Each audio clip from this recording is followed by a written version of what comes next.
देखिए, हम जो कुछ बोल रहे हैं ये हम सबके परम कल्याण की बातें हैं।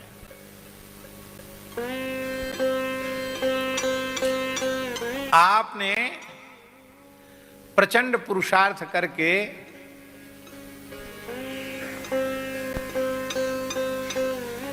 अस्सी वर्ष तक की आयु में, एक अनुमान बता रहे हैं हम आपको, 80 वर्ष तक की आयु में आपने 100 करोड़ रुपए कमाया। कितना कमाया? 100 करोड़। अब भगवान से आप कहिए कि हमने 80 साल में जितना 100 करोड़ कमाया है वो सबका सब आप ले लो, 80 वर्ष हमको और दे दो, मिल जाएंगे?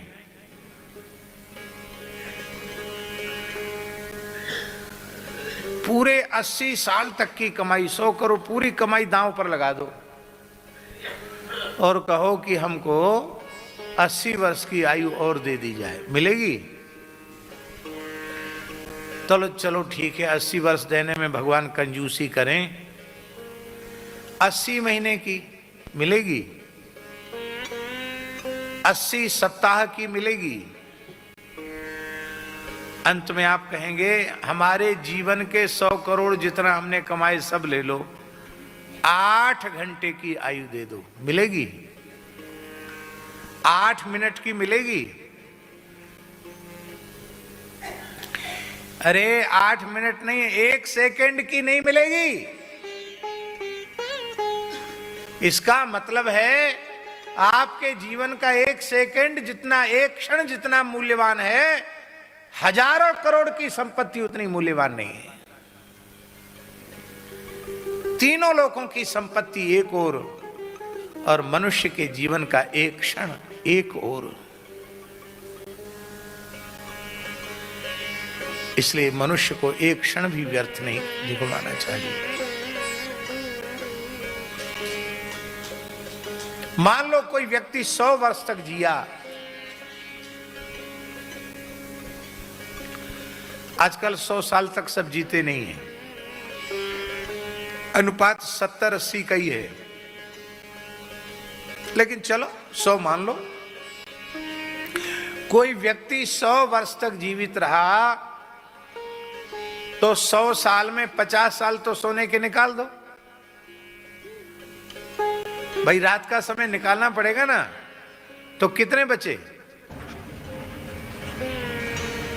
और 20 साल की उम्र तक तो यही होश नहीं होता कि हम मनुष्य हैं।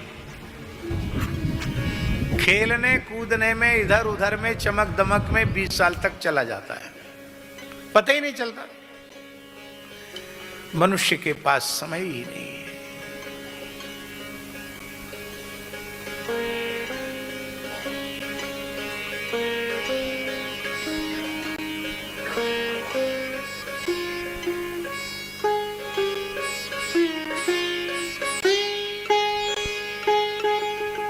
जिन पूज्य जटिया बाबा का हमने स्मरण किया था, ठाकुर श्री विजय कृष्ण गोस्वामी, उनका मंगलमय जीवन चरित्र आप पढ़िए। उनके शिष्य कुलदानंद ब्रह्मचारी जी के द्वारा लिखा हुआ सद्गुरु संग पढ़िए, आपको पता चलेगा ठाकुर श्री विजय कृष्ण गोस्वामी मुश्किल से आधा घंटे ही विश्राम करते थे। कितना?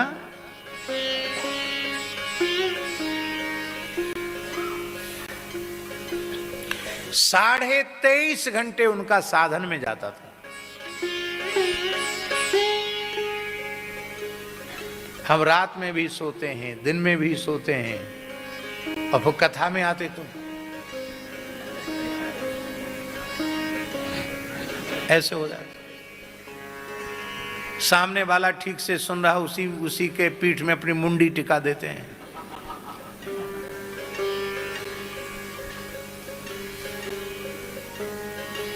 तुलसी पूरव पापते हरि चर्चा न सुहाए।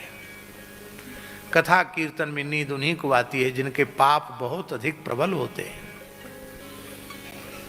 एक क्षण के लिए नींद आ गई, मान लो वही एक वाक्य हमारे जीवन की दिशा बदलने वाला होता, तो हम कितने बड़े घाटे में रहे, हम वंचित रह गए, अपने परिवर्तन से, अपने कल्याण से वंचित रह गए। व्यवहार से पलायन नहीं किया जा सकता है। खेती, नौकरी, चाकरी, व्यवसाय, परिवार के नाते, रिश्तेदारों के प्रति कर्तव्य, व्यवहार, वो सब करना पड़ेगा, उसको छोड़कर कहीं भाग नहीं सकते। किंतु यह सब करते हुए भी इस बात पर पक्का ध्यान बनाकर रखना पड़ेगा कि मनुष्य जन्म केवल भगवत प्राप्ति के लिए मिला है, और भगवत प्राप्ति का सबसे श्रेष्ठ, सबसे सहज, सबसे सरल साधन है निरंतर नाम का अभ्यास। निरंतर नाम का अभ्यास, हर समय नाम, हर समय नाम, हर समय नाम। किसी का मार्ग आज तक खुला है भगवान नाम से ही खुला है, और किसी का खुलेगा तो भगवान नाम से ही खुलेगा, और कोई उपाय नहीं है। आहा,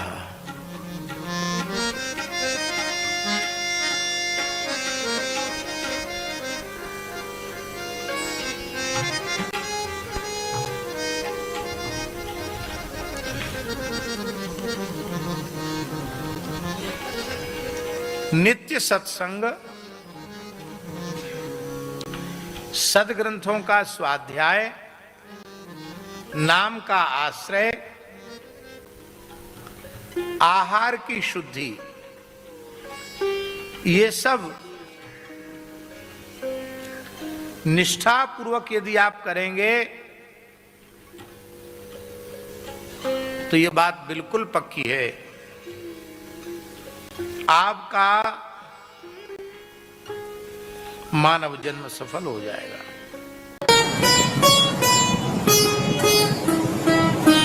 श्री सीताराम प्रतिदिन सत्संग एवं दर्शन के लिए श्री महाराज जी के ऑफिशियल चैनल को जरूर सब्सक्राइब करें।